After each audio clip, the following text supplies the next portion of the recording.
దేవుని ప్రియులకు శుభములు. దినమందు దేవుని వాక్యాన్ని చదువుకుందాము. తులసి పత్రిక 4వ అధ్యాయము 2వ వాక్యాన్ని చదువుకున్నప్పుడు, ప్రార్థన యందు నిలకడగా ఉండి కృతజ్ఞత గలవారై దాని యందు మెలకుగా ఉండి. ప్రియా దేవుని బిడ్డలారా, యేసుక్రీస్తుని వెంబడిస్తున్న మనము మెలకుగా ఉండాలి.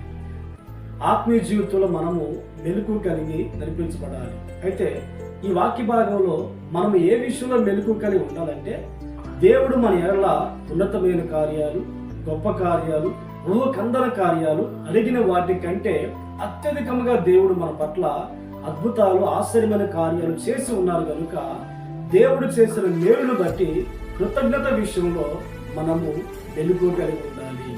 కొంతమంది దేవుని ద్వారా మేలు పొందుకుంటారే కానీ కృతజ్ఞత కలిగి జీవించరు.